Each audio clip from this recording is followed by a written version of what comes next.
सरकार लाई है विद्यार्थियों के लिए डिजिटल लाइब्रेरी। बच्चों के उज्जवल भविष्य के लिए बिहार सरकार है सदा अग्रसर और तैयार। कक्षा 1 से कक्षा 12 तक के सभी पाठ्य पुस्तक पूरक सामग्री एवं वीडियो अब शिक्षा विभाग बिहार सरकार द्वारा विकसित पोर्टल पर है उपलब्ध। अध्ययन सामग्री देखने के लिए BEPCLOTS.bihar.gov.in पर विजिट करें अथवा एंड्रॉइड मोबाइल पर गूगल प्ले स्टोर से E-LOTS ऐप डाउनलोड करें। शिक्षकों, अभिभावकों एवं बच्चों से अनुरोध है कि इस ई-लाइब्रेरी का अधिक से अधिक लाभ उठाएं और अपनी पढ़ाई जारी रखें। हेलो बच्चों, कैसे हैं आप? जैसा कि आपको पता है कि स्कूल बंद होने के कारण हम अपनी पढ़ाई दूरदर्शन के माध्यम से कर रहे हैं और हमारे लिए क्लास 3 से 5 की पढ़ाई प्रतिदिन दोपहर 4 बजे से 5 बजे तक शुरू हो चुकी है। हमें क्या करना है कि रोज़ाना समय पर अपनी पेंसिल और कॉपी के साथ मेरा दूरदर्शन मेरा विद्यालय कार्यक्रम में शामिल होना है, जहां हम नई नई चीज़ें सीखेंगे, वह भी मनोरंजक तरीके से। तो तैयार है ना आप सब? तो बच्चों, आज हम फिर करेंगे थोड़ी सी मस्ती थोड़ी पढ़ाई। सबसे पहले हिंदी की क्लास में खुलेगा कहानियों का खजाना और हम लोग देखेंगे एक कहानी जिसका नाम है चमली छमली। उसके बाद शब्दों को सही क्रम में लगाना सीखेंगे और फिर शब्दों के भेद के बारे में जानेंगे, शब्द के भेद शब्द में। फिर गणित की क्लास में हम लोग देखेंगे घटाव के कुछ उदाहरण और ज्यामिति में समरूपता को समझेंगे।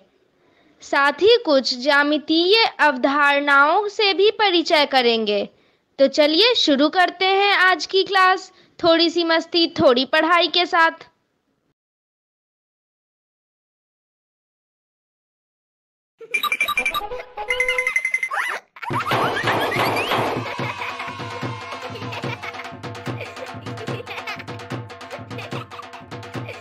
हेलो दोस्तों, स्वागत है आपका हमारे इस शो में जिसका नाम है थोड़ी सी मस्ती थोड़ी पढ़ाई।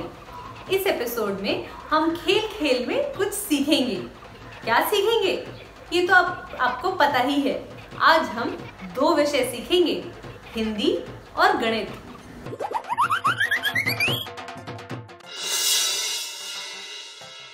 हिंदी में हम एक कहानी से शुरुआत करेंगे और कहानी के बाद हम कुछ खेल खेलेंगे।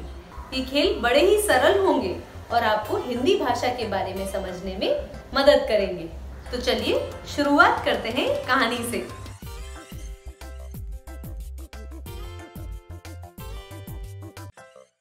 अरे बिट्टू के काका और बिट्टू कहीं नजर ही नहीं आ रहे।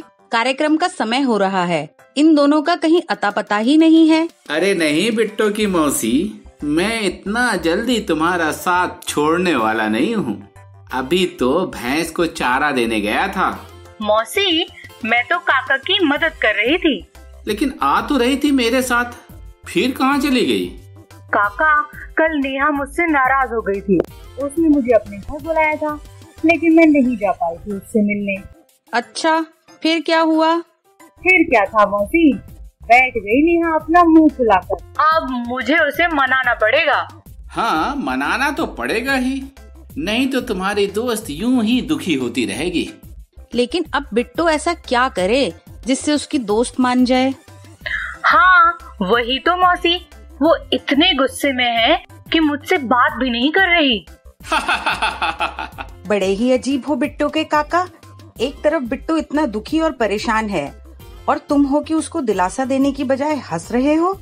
अरे नहीं नहीं बिट्टू की मौसी, मुझे बस वो कहानी याद आ गई थी। कहानी? कौन सी कहानी बिट्टू के काका? हाँ काका, बताओ ना, कौन सी कहानी? हाँ बिट्टू, अभी सुनाता हूँ।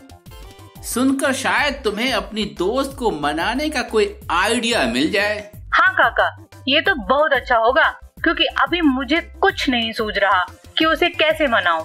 ठीक है, तो सुनते हैं एक कहानी जिसका नाम है चमली छमली। है ना प्यारा नाम, मजेदार नाम? तो कहानी सुनो।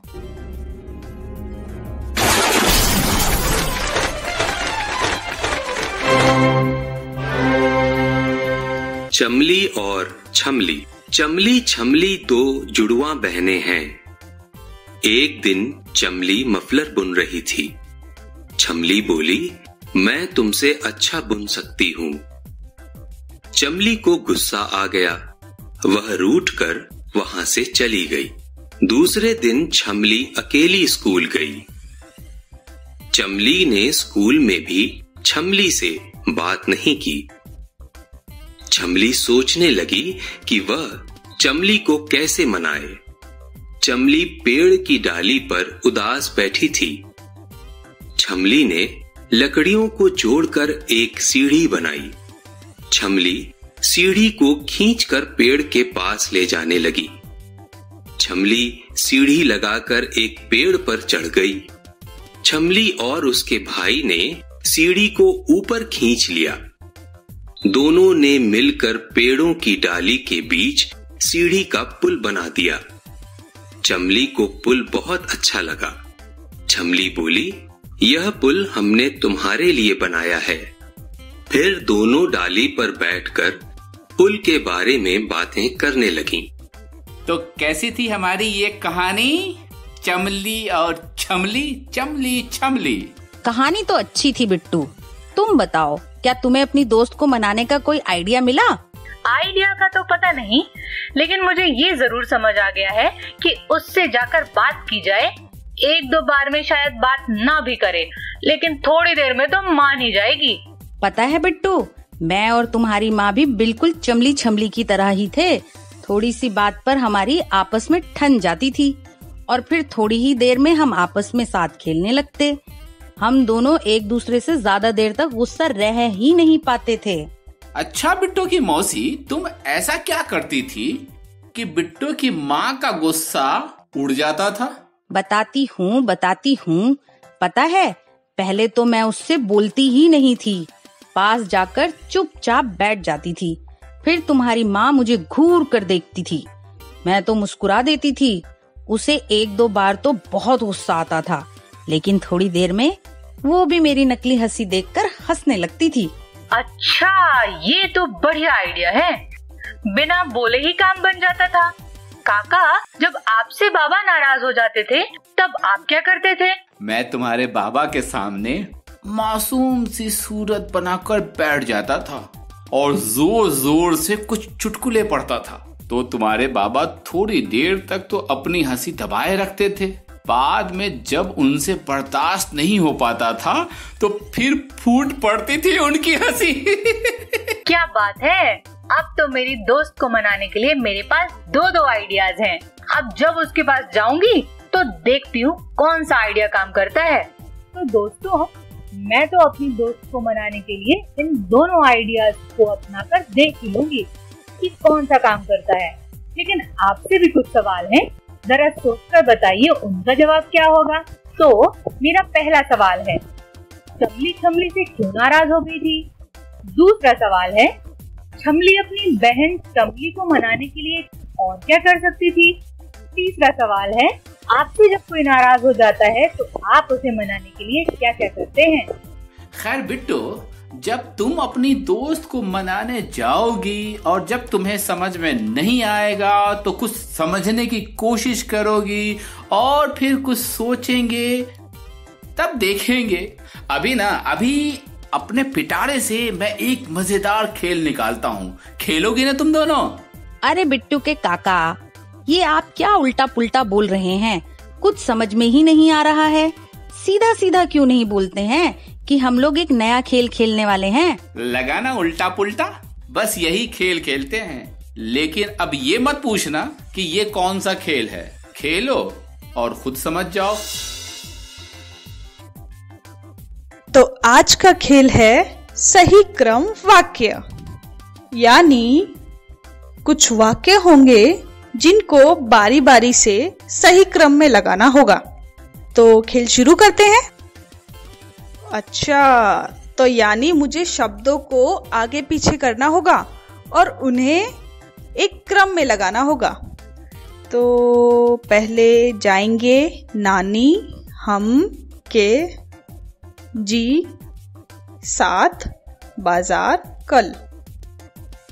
यानी हम कल नानी के साथ बाजार जाएंगे। हाँ, यही होगा। तो पहले हम लिखेंगे कल को आगे लेकर आएंगे, कल हम नानी के साथ लेकर आएंगे। अब इधर नानी जी के साथ, तो नानी के बाद जी को भी ले आते हैं।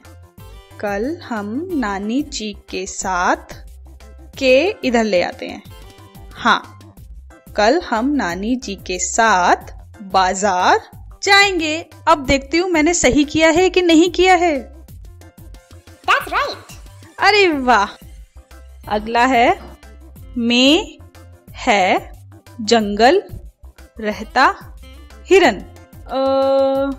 इसका आएगा जंगल में हिरन रहता है। हाँ, ऐसे आएगा। तो जंगल को पहले ले आते हैं, जंगल में को जंगल के पास ले आते हैं दूसरे नंबर पर। जंगल में हिरन को अब तीसरे नंबर पर लेकर आते हैं। जंगल में हिरन रहता है। अभी सही लग रहा है, सही पर टिक करके देखते हैं। That's right. Very nice. अगला है झुंड हिरन का यह है। ये तो मुझे नहीं समझ में आ रहा, इसको कैसे करें। यह को आगे लेकर आते हैं। हिरन का झुंड है। हाँ, पक्का यही होगा। अब देखते हैं कि मैंने सही किया है कि नहीं। That's right. अरे वाह। अगला है जाएगा मेरा बड़ा विदेश होकर भाई। मेरा भाई बड़ा होकर विदेश जाएगा। हाँ, ऐसे ही होगा। तो मैं मेरा को पहले में लेकर आऊंगी। ओके, भाई को मेरा के पास लेकर आऊंगी। मेरा भाई बड़ा होकर, विदेश तो नहीं होगा, होकर आएगा यहाँ पर। मेरा भाई बड़ा होकर अब विदेश जाएगा। मेरा भाई बड़ा होकर विदेश जाएगा, ये सही है। अभी मैं देखती हूँ मैंने सही किया है क्या। That's right. अरे वाह, मैंने सही किया है। ओ, मुझे 5 स्टार मिले हैं। कहो बिटिया, कैसा लगा ये खेल? खेल तो बहुत ही बढ़िया है। इसमें उल्टे पुल्टे को सीधा करके वाक्य बनाने में बड़ा मजा आया। हाँ, हमारे टीचर भी हमें ऐसे ही खेल खिलाते हैं। अच्छा बिट्टू, तो मैं एक वाक्य बोलता हूँ, जरा इसे सीधा करके तो बताओ। वाक्य है खाता ईख है हाथी। अरे, ये तो बड़ा आसान है। इसका सही उत्तर है हाथी ईख खाता है। बहुत बढ़िया बिट्टू, खेल तो हमें समझ आ गया। मेरे पास एक और मजेदार खेल है, खेलोगे तुम दोनों? हाँ हाँ, क्यों नहीं खेलेंगे। तो चलो शुरू करते हैं अपना ये नया खेल। खेल का नाम है शब्दों के भेद। अरे, ये तो कोई नया खेल लगता है। हाँ मौसी, चलो एक बार खेल कर देखते हैं। आज का खेल है शब्द के भेद शब्द। यानी कुछ शब्द होंगे, उनको अलग अलग करके लिखना होगा। अलग मतलब शब्दों को भी अलग। शायद कुछ तो होगा ऐसा। चलिए खेल कर देखते हैं। मैंने सही अंदाजा लगाया था। तो ऊपर मुझे कुछ शब्द दिए हैं और नीचे 2 जगह दी हुई है, एक संज्ञा और एक विशेषण। संज्ञा मतलब किसी चीज का नाम, किसी व्यक्ति का नाम, किसी जगह का नाम। तो वहां वो वाले शब्द होंगे। और विशेषण मतलब जो शब्द किसी की विशेषता बताते होंगे, वो विशेषण होते हैं। तो मैं ऊपर वाले शब्दों में से ढूंढकर उन्हें सही जगह पर रखने की कोशिश करती हूँ। तो पहला शब्द है टेबल। टेबल मतलब मेज।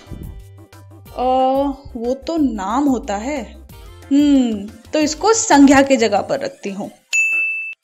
ओके, अब दूसरा शब्द है मुंबई। अरे, ये तो किसी जगह का नाम है, तो ये भी संज्ञा के जगह पर ही आएगा। चलो इसको भी संज्ञा की जगह पर रखती हूँ। अगला है गोरा। खरगोश बहुत गोरा होता है। अच्छा, तो गोरा तो खरगोश की विशेषता बता रहा था यहाँ तो यानी गोरा विशेषण शब्द है, तो मैं इसको विशेषण की जगह रखती हूँ। अगला है स्वस्थ। अब इसका तो मैं नहीं जानती हूँ, ये नाम है या हम सभी को स्वस्थ रहना चाहिए, या राजू बहुत स्वस्थ है। शायद ये विशेषण है, इसको विशेषण वाली जगह पर रखते हैं, तो स्वस्थ वर्ड को विशेषण की जगह ले जाती हूँ। अगला है सब्जी। सब्जी तो संज्ञा है, ये तो मुझे पता था, ये तो मैंने किताब में भी पढ़ा था, तो सब्जी को संज्ञा की जगह पर लेकर जाती हूँ। अगला है दयालु। दयालु मतलब जो दया करता है। तो ये तो किसी की विशेषता बता रहा है, शायद ये शब्द विशेषण की जगह जाएगा, इसको विशेषण की जगह लेकर जाती हूँ। अब देखती हूँ कि मैंने सब सही किया है कि नहीं। Fantastic! अरे वाह, सब सही था। अब अगले पर चलते हैं। इस बार 3 जगह पर शब्द रखने होंगे। पहला संज्ञा, दूसरा सर्वनाम और तीसरा विशेषण। संज्ञा और विशेषण तो हमने पीछे किया था, अभी सर्वनाम और जुड़ गया है। सर्वनाम का मतलब होता है किसी संज्ञा की जगह पर जब हम नाम, कोई वर्ड, कोई शब्द इस्तेमाल करते हैं तो वो सर्वनाम होता है। तो अभी ऊपर वाले शब्द को पढ़ती हूँ। इससे, इससे, तो ये तो संज्ञा तो नहीं है, क्योंकि ये नाम भी नहीं है किसी का, ये विशेषण भी नहीं है। मुझे लगता है ये सर्वनाम है, इसको मैं सर्वनाम की जगह ले जाती हूँ। अनुचित। उचित और अनुचित, ये तो मैंने किताब में पढ़ा था। अनुचित काम, उचित काम, तो ये तो उस काम की विशेषता बता रहा है, इसको विशेषण की जगह ले जाती हूँ। अगला है रमेश। ये तो किसी का नाम है, ये तो पक्का संज्ञा में जाएगा। अगला है हमको। हमको तो कोई नाम नहीं होता है, लेकिन बोलते तो हैं। हमको खाना दे दो, हमको खेलने दो, तो ये पक्का सर्वनाम है, क्योंकि संज्ञा की जगह पर इसको भी इस्तेमाल करते हैं, तो मैं इसको सर्वनाम की जगह लेकर जाती हूँ। अगला है यह। यह तो नाम नहीं है, वो तो कुछ भी हो सकता है। यह एक किताब है, यह एक पेन है। पक्का ये सर्वनाम है, तो इसको सर्वनाम की जगह लेकर जाती हूँ। अगला है कुरान। कुरान तो एक किताब का नाम होता है, माँ ने बताया था। पक्का ये संज्ञा है, इसको संज्ञा की जगह लेकर जाती हूँ। यानी संज्ञा में 2 शब्दों की जगह थी, दोनों रख दिए। सर्वनाम में 3 शब्दों की जगह थी, तीनों रख दिए। विशेषण में 1 शब्द की जगह थी, तो वो भी कर दिया। अब मैं देखती हूँ मैंने सही किया या नहीं। एक्सीलेंट! अरे वाह, सब सही निकला। अगले कुछ शब्द मेरे पास नए आ गए हैं। पहला है लंबा, कायर, खट्टा, कौन, शर्ट, वह।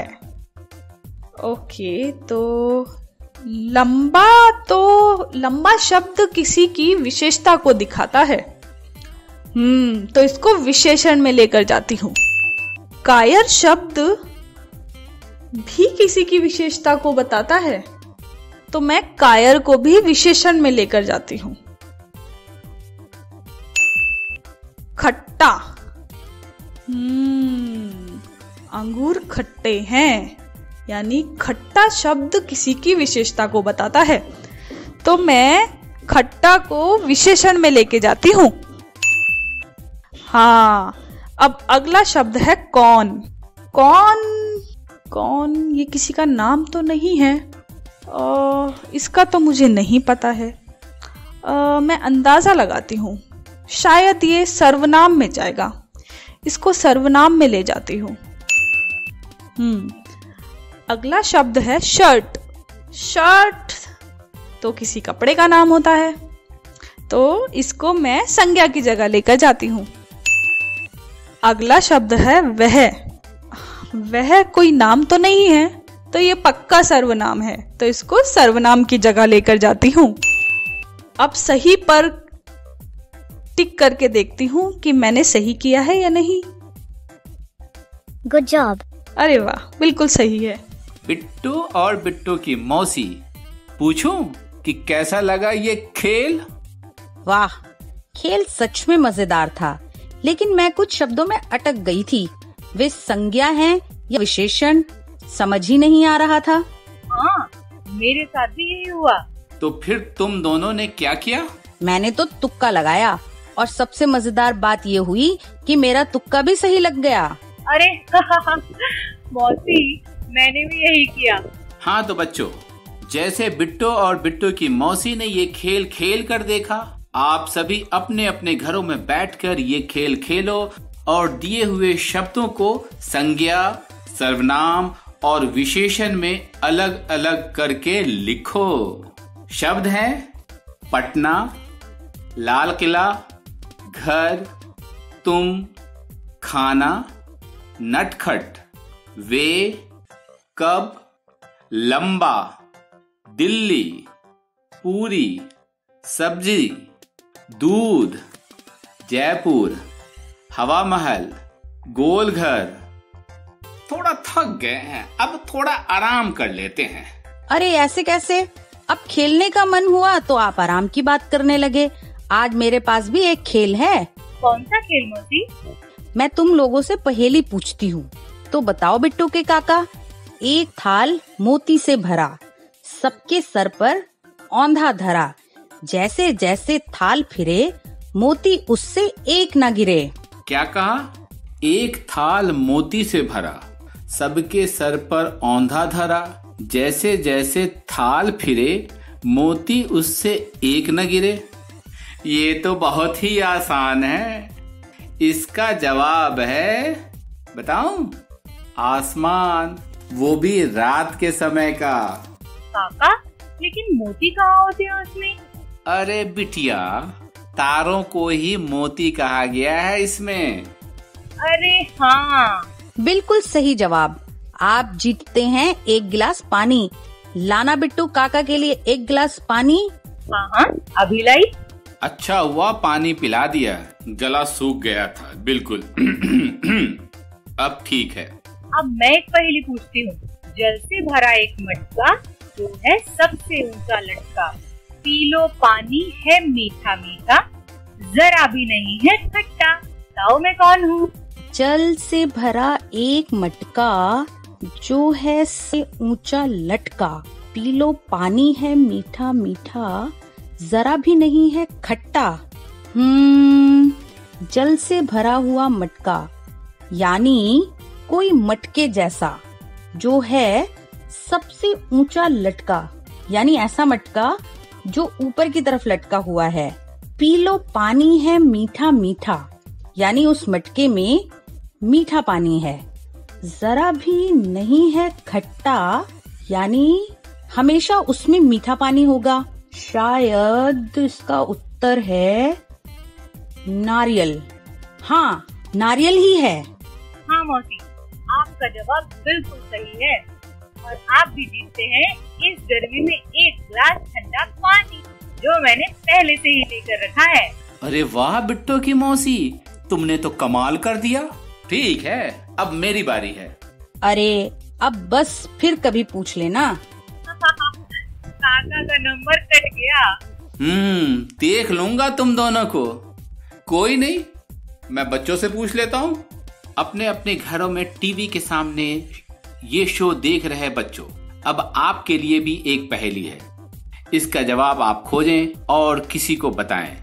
पहली है, तुम न बुलाओ मैं आ जाऊंगी, न भाड़ा दूंगी न किराया दूंगी, घर के हर कमरे में रहूंगी, पकड़ न मुझको तुम पाओगे, लेकिन क्या मुझे पहचान पाओगे? आप भी अपने आसपास की और पहेलियां इकट्ठा कीजिए और अपने दोस्तों और अपने घर वालों से पूछिए, मजा लीजिए और ये शो देखते रहिए। डर से नहीं तैयारी से आगे कदम बढ़ाना है, रुकी जिंदगी में चहल पहल वापस फिर से लाना है, धोकर हाथ पहन कर मास्क सुरक्षित जीवन चलाना है, सुरक्षित जीवन चलाना है। डर कर नहीं तैयारी से आगे कदम बढ़ाना है, डर कर नहीं तैयारी से आगे कदम बढ़ाना है। रखेंगे 2 गज की दूरी, सबको पौष्टिक आहार खिलाएंगे, बच्चों और बूढ़ों का करेंगे ख्याल, रोगी नहीं रोग से लड़ कोरोना को हराएंगे। स्वास्थ्य केंद्र फिर से खुल गए, जिनका लाभ उठाना है, रुकी जिंदगी में चहल पहल वापस फिर से लाना है, धोकर हाथ पहन कर मास्क सुरक्षित जीवन चलाना है, सुरक्षित जीवन चलाना है। डर कर नहीं तैयारी से आगे कदम बढ़ाना है, डर कर नहीं तैयारी से आगे कदम बढ़ाना है। टीकाकरण की शुरुआत हो गई है, पर पहले की तरह हमें मास्क लगाना और 2 गज की दूरी बनाए रखना अभी भी जरूरी है। स्वास्थ्य विभाग और सूचना एवं जनसंपर्क विभाग बिहार सरकार द्वारा जनहित में जारी। जीतेगा बिहार। कैसी लगी कहानी आपको? आशा करती हूँ पसंद आई होगी और मुझे लगता है आपको खेल भी बड़े पसंद आए होंगे। चलिए, हिंदी और मौज की बातें तो हो गई, अब करते हैं गणित की कुछ बातें। गणित के कुछ खेलों से गणित के बारे में थोड़ा जानने की कोशिश करते हैं और उससे दोस्ती करने की कोशिश करते हैं। चलिए मेरे साथ देखिए गणित के कुछ खेल। हेलो दोस्तों, आइए आज हम घटाव के कुछ नए सवाल हल करते हैं। तो शुरू करते हैं पहले उदाहरण के साथ। सवाल है, सीमा चाची ने बेचने के लिए मंडी से 35 किलो प्याज खरीदा था, उसमें से उन्होंने 18 किलो प्याज बेच दिया। तो बताएं कि सीमा चाची के पास अब कितने किलो प्याज बचे हैं। तो सबसे पहले क्या जानकारी दी गई है? सीमा चाची ने बेचने के लिए मंडी से 35 किलो प्याज खरीदा था और सीमा चाची ने 18 किलो प्याज बेच दिया। और क्या पूछा है? सीमा चाची के पास अब कितने किलो प्याज बचे और हमें करना है घटाव। आप बनाते हैं ये टेबल और इसमें इकाई और दहाई पे अंक लिखते हैं। तो 35 में इकाई के स्थान पर 5 और दहाई में 3 है। इसी तरह 18 में इकाई के स्थान पर 8 है और दहाई में 1 है। देखिएगा इकाई पे 5 और 8 है, अतः आप आसानी से बता सकते हैं कि 5 से 8 तो घटाया नहीं जा सकता, इसलिए दहाई से हम 1 इकाई उधार ले लेते हैं और इस तरह दहाई पे हासिल बचती है 2 और इकाई में पहले से 0 था तो इस तरह 10 धन ये 5 जोड़ने पर हो गए कुल 15। इस तरह 15 से 8 जाने पर 7 प्राप्त होगा और 2 से 1 जाने पर 1, तो अंतिम जवाब 17 है। इस तरह सीमा चाची के पास अब 17 किलो प्याज बचे हैं। अगला सवाल है, रीना को एक परीक्षा में 92 अंक मिले और मोहन को 78 अंक मिले हैं। तो बताओ रीना को मोहन से कितने ज्यादा अंक मिले हैं। सबसे पहले क्या जानकारी दी गई है? रीना को एक परीक्षा में 92 अंक मिले और मोहन को 78 अंक मिले हैं। पूछा गया है रीना को मोहन से कितने ज्यादा अंक मिले हैं और करना होगा हमें घटाव। तो इसी तरह फिर से 92 में इकाई के स्थान पर 2 और दहाई के स्थान पर 9 है और 78 में इकाई का स्थान 8 और दहाई का स्थान है 7। अब फिर वही बात है, 2 से 8 को नहीं घटाया जा सकता, अतः दहाई से 1 इकाई उधार लेते हैं। तो 9 से 1 इकाई उधार लेने पर 9 के पास बचेंगे 8 हासिल में और यहाँ हो जाएंगे 10 धन 2 बराबर 12। इस प्रकार 12 से 8 जाने पर बचेगा 4 और 8 से 7 जाने पर 1। इस तरह रीना को मोहन से 14 अंक ज्यादा मिले हैं। अगला सवाल है, लेखक 75 पन्नों की कहानी की किताब पढ़ रहा है जिसमें से उसने 69 पन्ने पढ़ लिए हैं। तो बताओ लेखक को अभी कितने पन्ने पढ़ने बाकी हैं? सबसे पहले क्या जानकारी दी गई है?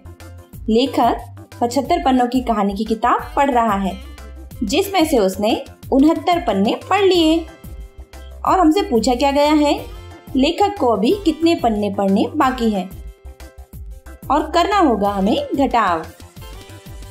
तो इस तरह फिर से हम इकाई और दहाई में अंकों को लिख लेते हैं। तो 75 से पहला अंक 5 और दहाई का अंक 7 होगा। ऐसे ही 69 में पहला यानी इकाई का अंक 9 और दहाई का अंक है 6। इस तरह 5 से 9 तो जाने वाला नहीं है, अतः हम फिर से दहाई से 1 इकाई उधार लेने वाले हैं।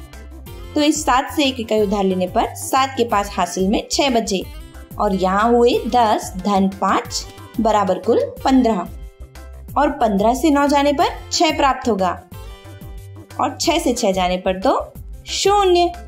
तो अंतिम जवाब हुआ 6। अतः लेखक को अभी 6 पढ़ने बाकी हैं। अगला सवाल देखते हैं। नुजत की माँ की उम्र 57 वर्ष है और उसकी मौसी की उम्र 64 वर्ष है।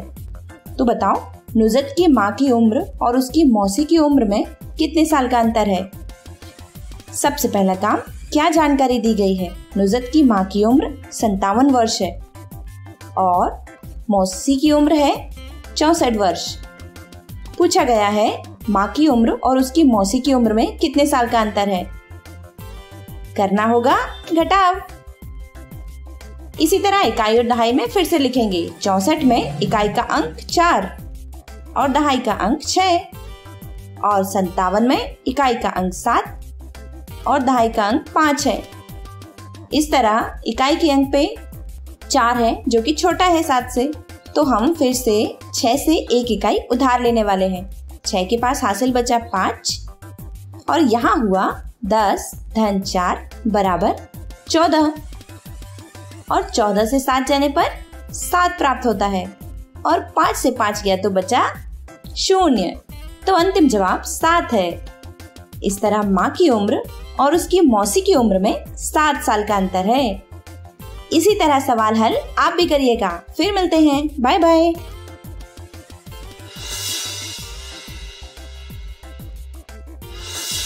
समरूपता। बच्चों, आप सभी इन फलों को अवश्य पहचानते होंगे। इनमें से कुछ फलों के स्वाद आपने अवश्य लिए होंगे। तो आइए इनमें छुपी गणित का मजा लेते हैं। यह है एक सेब। जब हम सेब को दिए गए चित्र के अनुसार काटते हैं तो क्या दोनों भाग एक दूसरे को ढक लेते हैं? अब यह है एक नारंगी। जब मम्मी नारंगी को 2 टुकड़ों में काट कर देती हैं, तो वो 2 टुकड़े बराबर होते हैं। क्या वो एक दूसरे को पूरी तरह ढक लेते हैं? इसी तरह यह है एक पपीता। जब हम पपीते को दिए गए चित्र के अनुसार काटते हैं, तो क्या दोनों भाग एक दूसरे को ढक लेते हैं? आइए अब इन्हें मिलाकर देखते हैं। अरे वाह, इस सेब के दोनों टुकड़े तो एक दूसरे के ऊपर एकदम बराबर बैठ गए हैं। और ये क्या, पपीते के दोनों टुकड़े भी एकदम बराबर बैठ गए हैं। और उसी तरह मौसम्बी भी। इस तरह से समान दिखने वाले इन आकारों को हम गणित में क्या कहेंगे? ऐसी वस्तुएं और आकार जिन्हें हम एक दूसरे के ऊपर रखने पर एक दूसरे को पूरा पूरा ढक सकते हैं, उन्हें सममिति आकार कहते हैं। आइए ऐसे सममिति आकारों के कुछ और उदाहरण देखते हैं। क्या आपने अपनी हथेली को एक दूसरे के साथ जोड़कर देखा है? हथेली एक दूसरे के ऊपर बराबर बैठ जाती हैं? अगर हाँ, तो आपके दोनों हाथ भी सममित कहलाएंगे। जब माँ आपको आधी रोटी तोड़कर उसमें से एक टुकड़ा देती है, तो क्या बचा हुआ टुकड़ा पहले टुकड़े के सममित होगा? देखते हैं कि पहला टुकड़ा दूसरे के टुकड़े के सममित होगा कि नहीं। अरे हाँ, यह भी सममिति दर्शाता है। इसी तरह इस साइकिल के पहिए भी सममिति आकार दर्शाते हैं।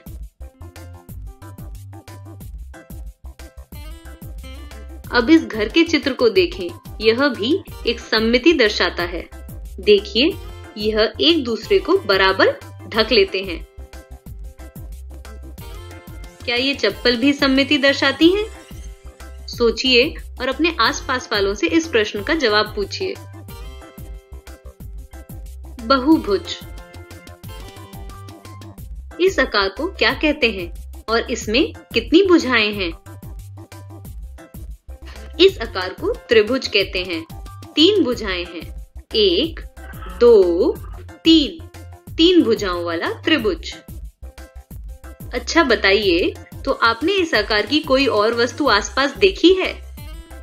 जी हाँ, समोसा तो आपने देखा ही होगा, जो बिल्कुल त्रिभुजाकार का होता है। बताइए, इस आकार को क्या कहते हैं और इसमें कितनी भुजाएं हैं? इस चित्र को षष्ठभुज कहते हैं और इसमें 6 भुजाएं हैं। 1, 2, 3, 4, 5, 6 भुजाएं। छतरी तो आपने जरूर देखी होगी, उसका आकार भी षष्ठभुज की आकार का होता है। यहाँ पर एक और आकृति दी गई है, क्या आप इसे पहचानते हैं और इसमें कितनी भुजाएं हैं? इस आकार को वर्ग कहते हैं। एक वर्ग में 4 भुजाएं होती हैं। गिनकर देखें, 1, 2, 3, 4 भुजाएं वाला वर्ग। क्या आपको वर्ग के आकार की कोई वस्तु याद है? टेबल का आकार कैसा होता है? टेबल के आकार में भी 4 भुजाएं होती हैं। 1, 2, 3, 4 भुजाओं वाला वर्ग जैसा ही आकार होता है टेबल का। यहाँ कुछ आकृतियां दी गई हैं। क्या इन आकृतियों में आपको कुछ समानता दिख रही है? जी हाँ, इन आकृतियों में एक बात देखिए, सभी बंद आकृतियां हैं। ऐसी बंद आकृतियों को बहुभुज कहते हैं। ये एक आकृति है जिसमें 5 भुजाएं हैं और ये दूसरी आकृति है जिसमें 4 भुजाएं हैं और दोनों ही आकृतियां बंद हैं। ऐसी बंद आकृतियों को, जिनमें 3 या 3 से अधिक भुजाएं हों, उनको बहुभुज कहते हैं। नमस्ते दोस्तों, आइए आज हम ज्यामिति की कुछ मूलभूत अवधारणाओं को समझते हैं। सबसे पहले हम बात करते हैं बिंदु की। तो ये बिंदु क्या होता है? ये हमारी सोनू है और आज उसने माथे पर एक खूबसूरत बिंदी लगाई है। तो इस बिंदी जैसी दिखने वाली आकृति को हम ज्यामिति में बिंदु कहते हैं। इस तरह से आप बिंदु निकाल सकते हैं। जब आप अपने घर के सामने रंगोली बनाने की तैयारी करते हो, तब सबसे पहले आप बहुत सारे बिंदु निकालते हो, बिल्कुल इस तरह से। जहाँ पर मैं रहती हूँ वो जगह एक बिंदु की तरह दिखती है। आप भी अपनी जगह अपने मोबाइल में देख सकते हैं। मैं जहाँ रहती हूँ वह जगह यहाँ एक बिंदु की तरह दिखाई दे रही है। बिंदुओं का उपयोग अक्सर जगह दर्शाने के लिए किया जाता है। बिंदुओं को दर्शाने के लिए अंग्रेजी के कैपिटल अक्षरों जैसे कि A, B और C का उपयोग किया जाता है। बिंदु को ना लंबाई होती है और ना ही मोटाई या चौड़ाई होती है। रेखा एक ऐसी आकृति है जो अनंत बिंदुओं से बनती है और हाँ, इसलिए ये आकृति दोनों तरफ से अमर्याद होती है। ज्यामिति में अमर्याद होना यानी कभी न खत्म होने वाली लंबाई को कहते हैं और इसे दर्शाने के लिए रेखा के दोनों ओर बाण के निशान लगाए जाते हैं। आइए रेखा की कुछ और आकृतियां देखते हैं।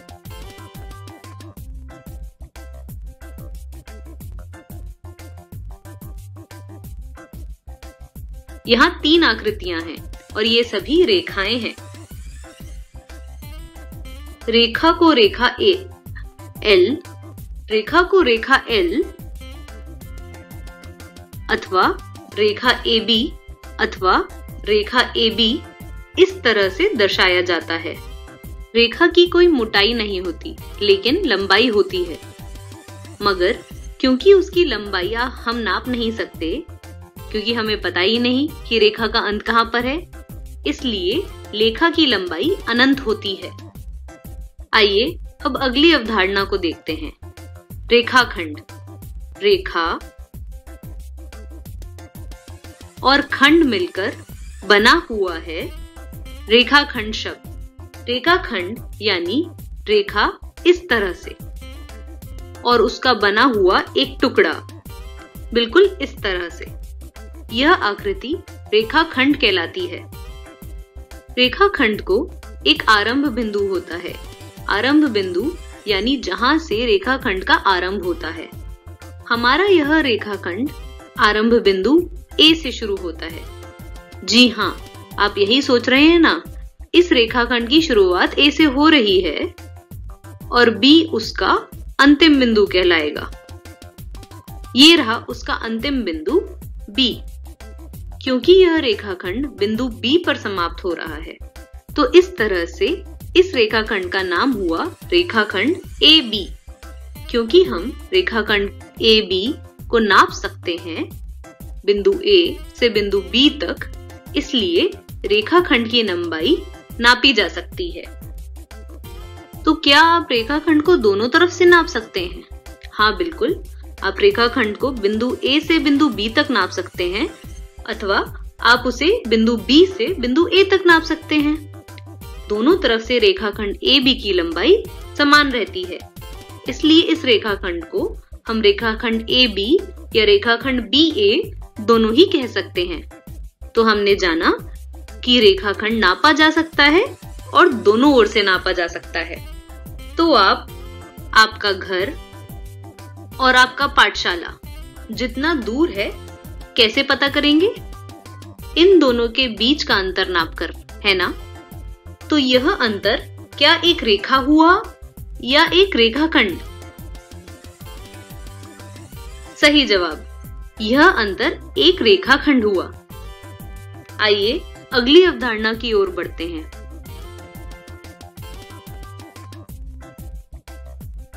यहाँ पर जब हम किरण कहते हैं तो क्या वह सूरज से आए हुए होते हैं? इसका मतलब हुआ किरण की एक आरंभ बिंदु होती है। लेकिन क्या इन किरणों का अंत होता है? हम बता सकते हैं? नहीं, हम इन किरणों का अंत नहीं बता सकते हैं। इस तरह से आगे बढ़ने वाली आकृति को किरण कहते हैं। किरण को आरंभ बिंदु होता है लेकिन अंतिम बिंदु नहीं होता है, क्योंकि हमें पता नहीं कि अंत कहां पर होता है। इसलिए किरण को दिखाने के लिए पहले उसका आरंभ बिंदु लिया जाता है और बाद में किरण जिस दिशा में जा रहा है उस दिशा में एक बिंदु, जैसे यहाँ पर बिंदु B लिया गया है, वैसे दर्शाया जाता है। तो इस तरह से इस आकृति का नाम किरण AB होता है। क्या आप इस आकृति का नाम किरण BA लिख सकते हैं? सोचिए, आप इसे किरण BA क्यों नहीं लिख सकते? आपने बिल्कुल ठीक समझा, क्योंकि इस आकृति का आरंभ बिंदु B नहीं है, इस आकृति का आरंभ बिंदु A है। इसलिए इसको हमेशा किरण AB कहा जाएगा। A जहां से ये शुरू होता है और B जिस तरफ ये जाता है वह बाद में आता है। आपको भी बहुत गुस्सा आता है? अक्कू को भी आता है। अरे नहीं, मैं अक्कू नहीं, मैं हूँ दीक्षा, मैं ऑरेकल स्वयंसेवक हूँ और आज मैं आपके लिए लाई हूँ एक दिलचस्प कहानी। इसका शीर्षक है अक्कू हुई गुस्सा। इसे लिखा है विनायक वर्मा ने और चित्र भी उन्होंने ही बनाया है। इसका हिंदी में अनुवाद किया है मधुबाला जोशी ने। ये प्रथम बुक्स प्रकाशन की पेशकश। इस कैंपेन का नाम है एक दिन एक कहानी। तो आइए चलिए देखते हैं अक्कू को गुस्सा क्यों आया, और अगर हमें भी इतना गुस्सा आए तो क्या करें। स्कूल की घंटी बजी, छुट्टी की घंटी। सारे बच्चे शोर मचाने लगे, बस अक्कू को छोड़कर। वो बहुत गुस्से में थी। फिर जब स्कूल खत्म होने के बाद पिताजी रोज की तरह साइकिल पर उसे लेने आए, और जब सूरजमुखी के खेतों से उनकी साइकिल गुजरी तो पिताजी ने बोला, अक्कू अक्कू देखो कितने सुंदर सूरजमुखी के फूल हैं। ये बहुत पीले हैं, इससे मेरी आंखें चौंधिया जाएगी। अक्कू चिड़चिड़ाई, वो बहुत गुस्से में थी। अक्कू देखो देखो, जरा बंदरों को तो देखो। अप्पा ने उनके घर की छत की तरफ इशारा करते हुए देखा। छी बदमाश बंदर, छू छू, जाओ भागो शू। अक्कू ने बोला, लो थोड़ी सी छाछ पी लो। अप्पा बोले, मुझे नहीं पीनी छाछ वाछ। थोड़ी सी तो पी लो, अप्पा बोले। फिर अक्कू ने छाछ का एक घूंट लिया। अरे ये छाछ तो बिल्कुल बुरी नहीं है, उसने सोचा। एक घूंट और ऐसा करते करते सारा गिलास खाली हो गया। लो अक्कू थोड़ा सा बड़ा खा लो, अप्पा बोले। ओफो मुझे नहीं खाना। अक्कू खींची, बस थोड़ा सा। अच्छा ठीक है, अक्कू ने कहा, और जरा सा बड़ा खा लिया। अरे ये तो बहुत अच्छा है। उसने थोड़ा सा और खाया, नन्ना सा गा, और ऐसे करते करते प्लेट खाली हो गई। शाबाश अच्छी बच्ची, अप्पा ने बोला। अब मुझे बताओ तुम इतनी गुस्से में क्यों हो? नहीं नहीं कुछ नहीं, अक्कू ने कहा। मेरी वजह से गुस्से में हो? नहीं। अम्मा की वजह से? नहीं। तो क्या स्कूल में कुछ हुआ? शायद।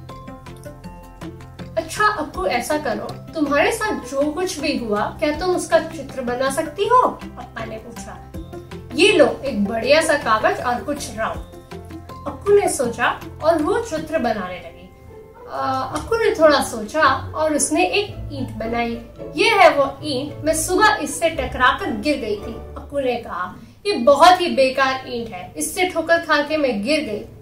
ठीक कहा तुमने, ये तो बहुत ही बेकार ईंट है, अप्पा ने बोला। फिर उसने एक लड़के का चित्र बनाया। ये बिक्कू है, बहुत ही बुरा लड़का है। जब मैं गिर गई थी तो ये मुझ पे हंस रहा था। अरे बहुत बुरा लड़का है ये, अप्पा बोले। कोई गिर जाता है तो उस पर हंसना नहीं चाहिए, बुरी बात है। फिर उसने एक इडली की तस्वीर बनाई। ये मेरी इडली है, अप्पू ने बताया। जब मैं गिर गई थी तो ये मेरे टिफिन बॉक्स से गिर गई, और सब हंसने लगे। और उसके बाद उसने एक कौवे की तस्वीर बना दी। उसने कहा कि ये कौवा बहुत बदमाश है, जब मेरी इडली गिरी तो ये उसे लेकर उड़ गया। अरे बहुत ही भूखा रहा होगा, अप्पा ने कहा। और अक्कू ने फिर उसके बाद अपनी एक टीचर की तस्वीर बनाई। बोली, ये मेरी टीचर है अमला मिस। जब मैं गिर गई तो इन्होंने मेरी मदद की और फिर मुझे गले लगा लिया। ये तो उन्होंने बहुत ही अच्छा किया, अप्पा बोले। फिर उन्होंने मेरे गाल पर चुटकी काटी, अक्कू ने बताया। मुझे बिल्कुल अच्छा नहीं लगता कोई मेरे गाल पर चुटकी काटे। ओहो, गले पर चुटकी काटने पे तुम्हें तकलीफ हुई होगी ना? थोड़ी सी, लेकिन मैं ठीक हूँ। चलो अच्छा है, अप्पा बोले। उसके बाद अप्पा ने बताया, अरे देखो अक्कू, तुमने कितने बढ़िया चित्र बनाए हैं।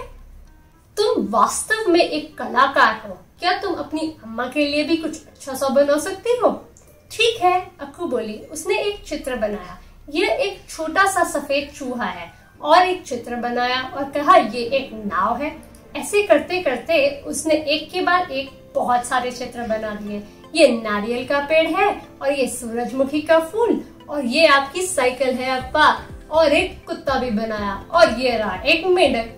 थोड़ी ही देर में अक्कू उस बेकार सी ईंट को भूल गई जिससे वो टकराकर गिरी थी, और उस बदमाश लड़के को भी जो उस पर हंस रहा था, और इडली चुराने वाले बदतमीज कौवे को भी। और तो और वो ये भी भूल गई कि वो गुस्से में थी। तो इसी तरह से अगर आप भी गुस्से में हो तो ये 10 चीजें करें। जोर जोर से हंसें और हवा में अपनी बाहें फैलाएं, उछले कूदें, धीरे धीरे, बहुत धीरे धीरे सांस अंदर लें और बाहर छोड़ें। थोड़ा पानी या छाछ पी लें। फल का एक टुकड़ा खाएं या जरा सा गुड़। किसी बड़े व्यक्ति को बताएं कि आप कैसा महसूस कर रहे हैं। इसकी ड्राइंग बनाएं या इसमें रंग भरें। मिट्टी के ढेर से खेलें। अपने गुस्से के बारे में एक गीत भी बना सकते हैं, फिर ऊंची आवाज में गाएं, बंदर की तरह नाचें।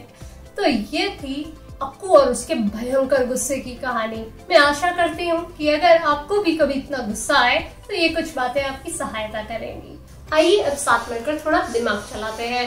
क्या आपको इन सवालों के जवाब मालूम है? पहला सवाल, इस कहानी में कौन कौन से जानवर और पक्षी की बात की गई है? दूसरा सवाल, आपको याद है अक्कू ने सूरजमुखी के फूल देखे थे? सूरजमुखी बाकी फूलों से अलग क्यों है और इसमें और क्या क्या अद्भुत खूबियां हैं?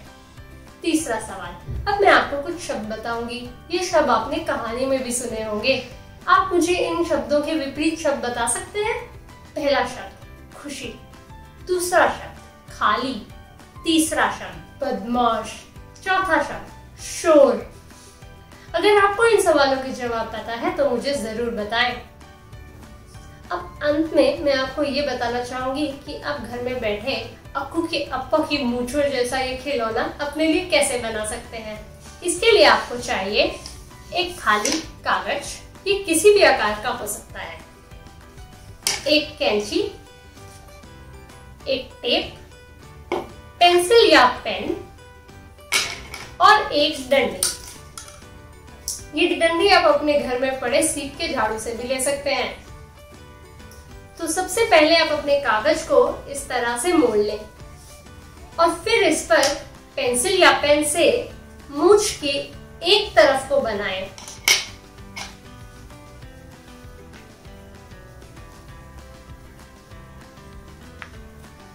अब इसे दोनों कागज को इकट्ठे काट लें।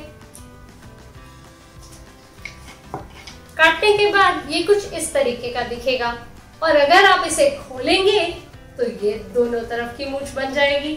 आप अपने कागज को काले रंग से रंग सकते हैं। मेरे पास पहले से ही काला कागज पड़ा था। इसे लें और अपनी डंडी को लें। इसे इस मूंछ के टुकड़े को इस डंडी पर यहाँ पर ऐसे टेप के एक टुकड़े से चिपका दें।